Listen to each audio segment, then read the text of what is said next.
Hey guys, welcome back to Hedge, where we talk about all things crypto. Once again, you're talking to your host Matt, and we're going to be covering some interesting subjects regarding Lukso and the January 22nd update. But one thing I got to say is it's not financial advice, and everything here is strictly for news and research purposes. If you like this kind of content, you should definitely like, comment, subscribe, and stay up to date with all the information as it's coming out. So moving on, you should enjoy the subject of this video, Lukso. A lot of people have been asking what's happening with the mainnet, what's going to be going on in terms of the Genesis block. Well, we're here to clarify that with our breakdown of the article that just came out on the 22nd of January. To start, their mainnet's coming soon. There's speculation within certain communities that it could even be as soon as April or March, but that is undecided. That fully depends on how many validators they could probably get together in that point. And it's to my understanding that you need 32 Lukso to start a Genesis validator, like to operate a node at the early stages or up to this point to run that network. And that they need a minimum of about 4,100 validator nodes to actually start and create the Genesis block that'll start Lukso. So that's a pretty awesome number, because from there you could see that technically Lukso at that point would have a similar system to Ethereum, needing 32 to stake, which, you know what I mean? Like we saw what happened to Ethereum's price, and if it follows a similar trajectory, then that could be a pretty big deal, having 32 Lukso. One thing I do gotta mention is that there is not gonna be a max supply. So Fabian has said that explicitly himself. He says it's gonna be similar to Ethereum in terms of having an infinite supply.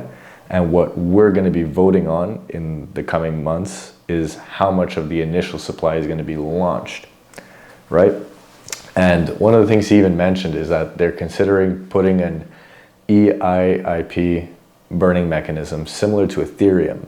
So the same way that Ethereum burns via network usage, Lukso plans to integrate that to their blockchain once it starts. Definitely very interesting stuff.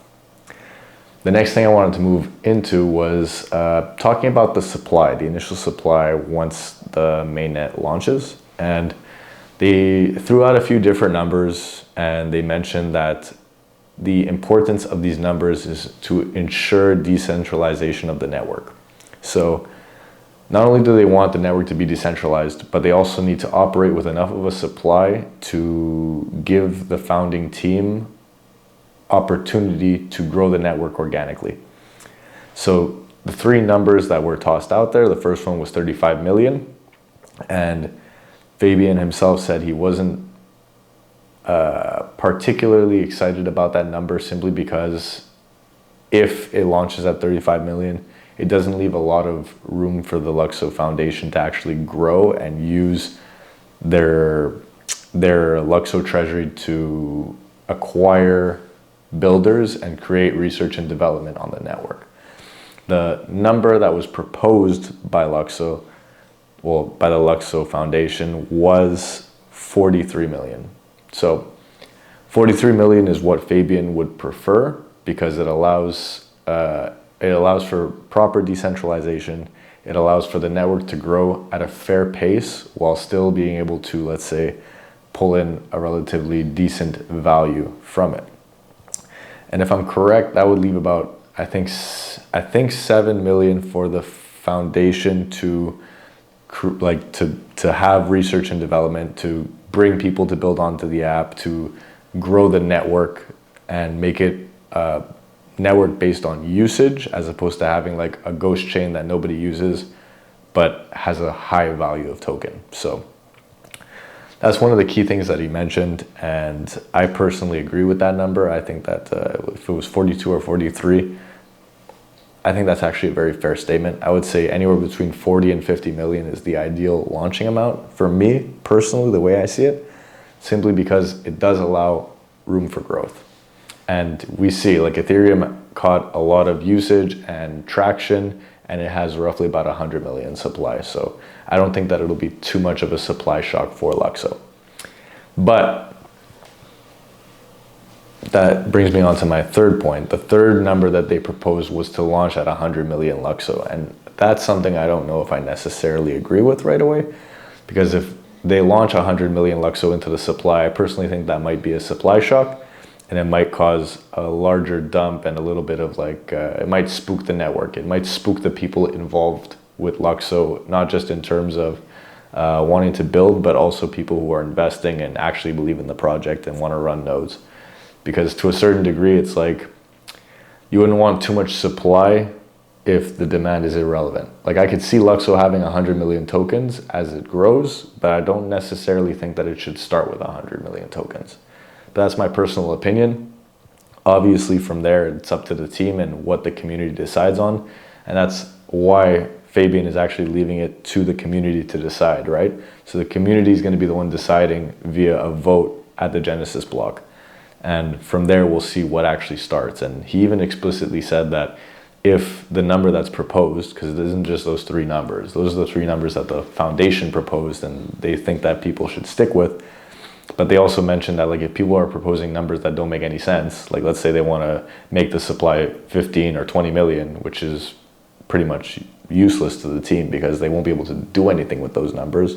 Or let's say 100 billion, like that doesn't do anything for anyone. Like if the numbers are too outrageous in terms of what people are voting on, the team has explicitly said that they will relaunch the vote.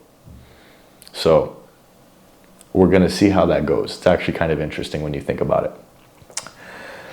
So from there, they're also deciding how much profit you're going to make by running a node. And they mentioned that it's anywhere between 3 and 20% per annum. So every year it could be 3 to 20% Lukso that you get for staking, which is actually pretty solid in terms of rewards. And if Lukso actually hits a point where it goes to like, let's say triple digit Lukso or 4-digit Lukso, like that's solid payout. You know what I mean? Like you could operate a node and it could be very worth it. Now from there, it just depends. How tech savvy are you to run a node, and would going into a pool, like a staking pool, be a better option for you? So this goes down even to one of my previous videos where I mentioned that Binance might be, you know, holding a lot of Lukso. And if they are, this would be probably their opportunity to acquire more via staking. So if they did actually buy or transfer or receive that 92,000 Lukso, that would mean that one large player is getting ready to validate a lot of Lukso. So it would be important for us as network users to join and participate in running nodes, because we wouldn't want Binance to control the entire node making process or node, like the whole network. We don't want Binance to control the network. That's not anything that anybody wants, you know. And I'm sure Fabian has thought of that too, because you know what, if he releases more tokens, he can make sure that the network's more decentralized. So that's probably why he wants to run more tokens as opposed to less. Food for thought.